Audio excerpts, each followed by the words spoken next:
Hey guys, Sloan from Jeep Extreme, and today we are replacing the fan clutch in a 5.9 liter Cummins Dodge. It's a 2006.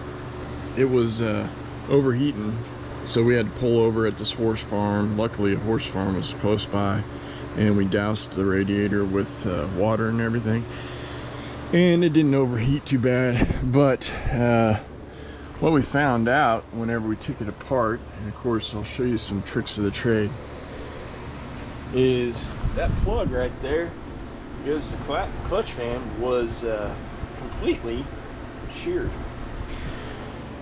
That controls, it goes back to your ECM, and it controls your temperature, trans temp, engine temp, different things like that, and it actually controls your clutch fan and makes it operate right. So if you do not have that put in properly and the fan is real close to it and there's a bracket, you will shear the cord and be screwed. So don't do that. Another thing that we found out whenever we pulled it off was the fan is actually bad. It's got a crack down there, probably from that. So we're having to replace the fan and put a new one on. It's like $128 from O'Reilly's, and it's cheaper online. If you can get it online, you can get it for like 90 bucks. What it is you got two 13mm bolts up top, you got two 13s down low, and you have one 10 down low, which is for your bracket that holds your plug. To unplug your clutch fan, you just take all four loose of your 13s, your 10, your bracket, unplug your clutch fan, take your clutch fan loose, then pull it up all together. So the way I found to do the clutch fan is, I had a buddy a long time ago give me a tool, which is this one right here. Now this is super easy to make. I mean, if you had a couple pieces of flat stock that were fairly big, and see, I ground down those ends there to grab the bolts on the actual pulley inside. So I can literally take this and grab the pulley in there on the bolts and hold it with this, and then take my wrench, my clutch fan wrench, to the clutch, and then just turn it. I literally had these, I made them for a Jeep because I work on Jeeps so much, it's insane. So I actually made these for a Jeep, but I went ahead and ground them down, and it works perfect to grab the bolts. So you stick it in there, you can grab those bolts on the actual pulley, and then you go ahead on the nut for the clutch fan, you take your big clutch fan wrench, and then you turn it back that way. It's got an actual clutch fan wrench. We got a couple of them in a kit. They look like this, kind of beefy, but if you notice, it's got spot there. So I took my actual Matco long, which you can get any of them, 1/2 inch or whatever, put it in there, gave me extra leverage. You can get a cheater bar or whatever you want, and get her loose. So what I did is I held the one side, and she held the ratchet on this side, and I held down there with the bolts on the actual pulley itself, and then we just got it loose pretty easily. Actually, wasn't that bad. I just wanted to do like a quick tutorial over this and tell you guys, I ordered the actual clutch fan. See, there's the bolt on it that the wrench goes to.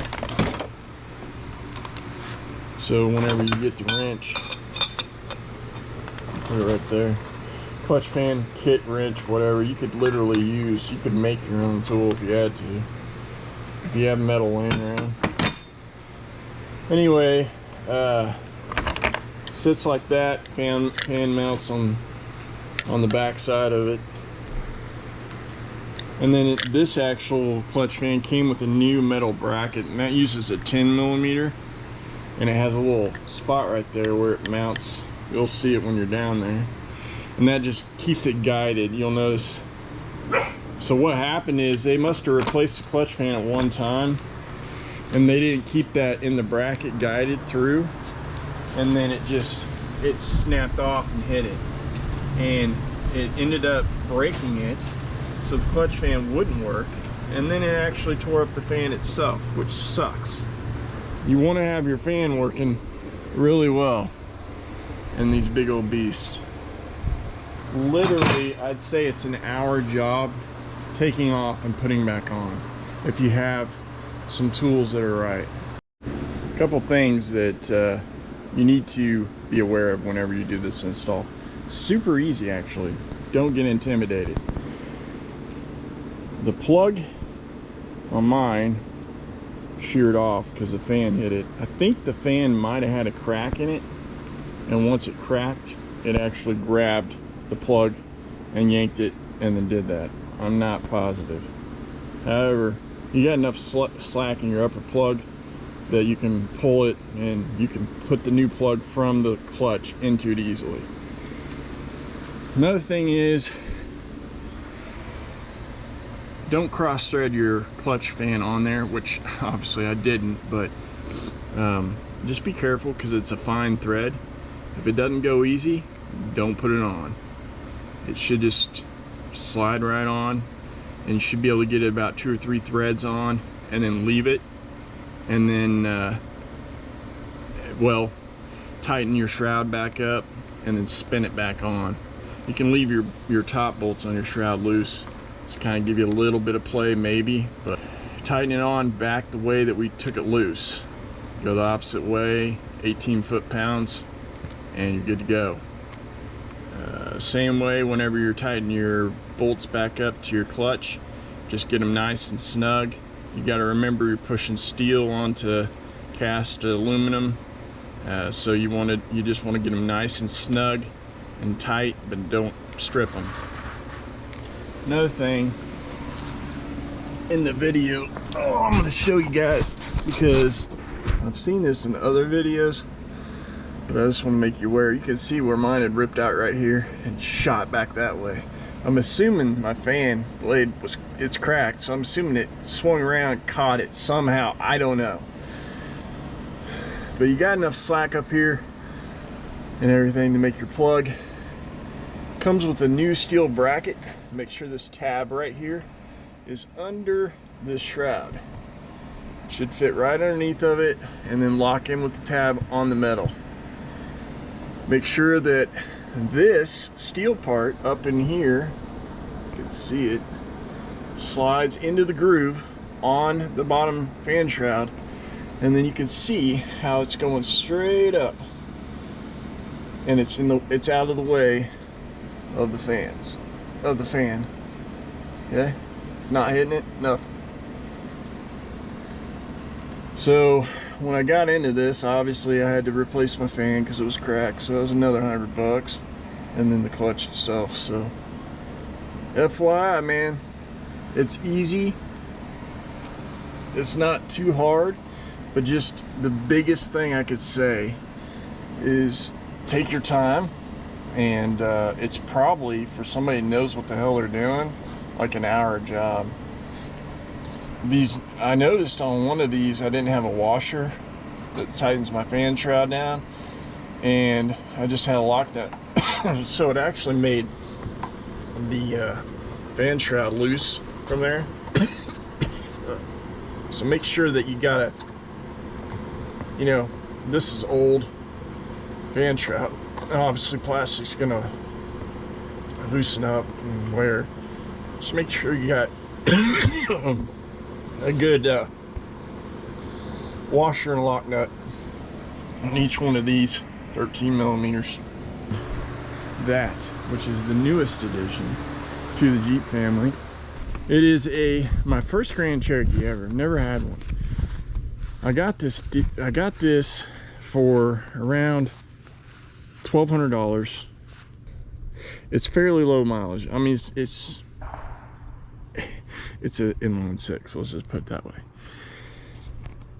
I came with extra tires. It's a 2002 Grand Cherokee Laredo, and I went ahead and tagged it. It runs great, runs like a top. Of course, you gotta have the extreme plate on it. Came with the homemade rock sliders, which are actually built or bolted into the unibody, and I'll be going over this in another video. It floats on the front, which is interesting.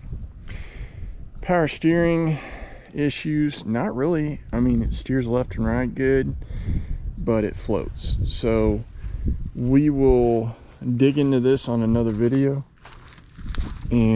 but it is absolutely awesome. Love the rear coils, inline 6, 2002 4x4 242 MP transfer case. I think it's a 242.